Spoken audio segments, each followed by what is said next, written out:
Good morning and welcome back to my channel. If you're a new viewer, welcome to my channel. Today we're going to talk about ordering a rifle over the internet and how it is, once again, not as simple as everyone likes to make it. So we're going to go into the intro. I'm going to give you a brief summary and then I'm going to show you the rifle that I ordered and purchased.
Okay, so right here are your timestamps. Alright, so when you order a rifle over the internet, believe it or not, there are some things. Because it's going to ask you, state, address, where you live, and then it's going to check in its little system, see if it's legal to have. For instance, I can't order an assault rifle over the internet in the state of California. But before you order the rifle, first you need the gun owner's permission, because you can't just order a rifle and send it without them knowing about it, because they will send it back. And depending on what website you go through, you may not get a refund. So in the state of California, you cannot send assault rifles over the internet. An assault rifle, by definition, is anything that has the capability of going from semi to full auto. But there's also some other weird technicalities. Like, for instance, I ordered this rifle. This, however, was the rifle I wanted. So I don't know why the Scout rifle was labeled as an assault rifle and the California Compliant one was not. They're both a detachable magazine. They're both semi-automatic. The only real difference I see is a shorter barrel. The Scout rifle has 18. The California Compliant one is at 22. In cartridge size, the California Compliant one I chose in 6.5 Creedmoor. And the Scout rifle I wanted in 308 Winchester. So I don't know why California decided that the Scout was a assault rifle and the full length one was a rifle. Once I get the gun, I will show you the whole shooting of it, and then I'll walk you through it as they will walk me through it. I'll tell you the process, but I'm expecting background check, 10-day wait. Like I said, it's supposed to be at the store tomorrow, but I'm not going to be able to pick it up till the 28th, which is roughly a 10-day waiting period, because I don't know, because they don't open Saturday or Sundays, and they're only open Fridays.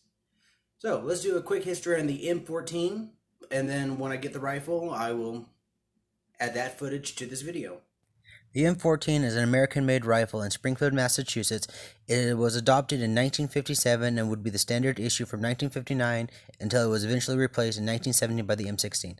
The M14 is a derivation of the M1 Garand with a detachable box magazine and fully automatic fire. The M14 can be classified as a battle rifle given it has a select fire and fires a full-size cartridge.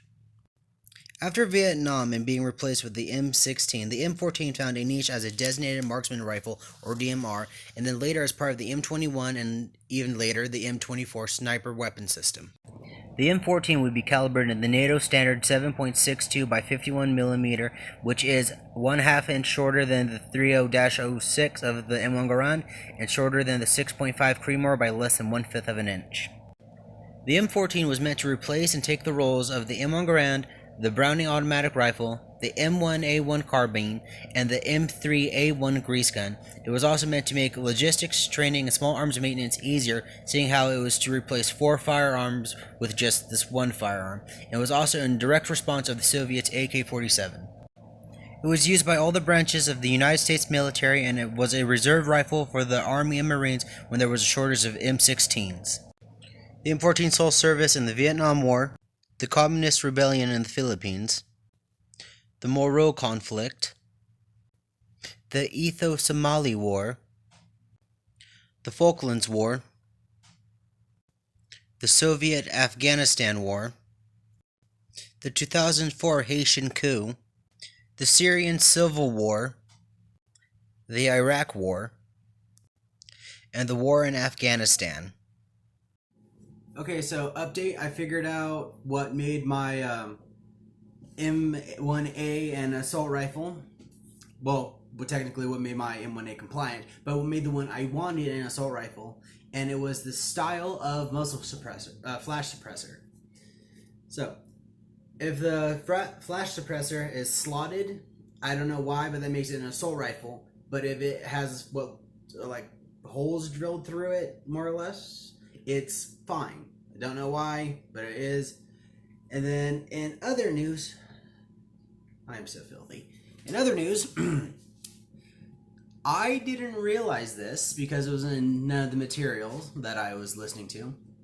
When you order a pistol, you have to wait 30 days before you can order another pistol or a rifle. So even though I got the Kahr Arm on, the Kahr CW9 on the 24th of last month, I didn't wait the 30 days necessary to order the rifle I wanted. So I got flagged in the system, and the system did exactly what I said. It was ID, birth certificate, 2 forms of residency, firearm safety certificate. Did that, and then it was the background check again. Are you a vet? Are you a criminal? Do you have anything that'll keep you from owning a rifle or any other firearm? No, no, and no. And then we did the 10-day wait, and then that's when I got flagged. So that's when, oh, nope, I didn't wait long enough to order my rifle. So now it's going to be held for another 30 days. And then after that, I get to do the process all over again, which, again, ID, birth certificate, 2 forms of residency, firearm safety certificate. It's only, I believe it's birth certificate's only if you don't have the real state ID. So look into that one real quick. And then I'm probably going to have to pay my fee again. When I first paid it, it was $269. My rifle itself was $2,024 plus shipping and handling came down to $2,173. So this whole thing has cost me about $2,400 almost. So this was a very expensive thing, but it also highlights the importance of having everything right, because now it's going to cost me more, because ignorance of the law is no excuse for breaking the law. So I'm not in big trouble. Like, it's just an extra 30 days followed by more paperwork, repaying my fee, and then another 10 days on top of that. So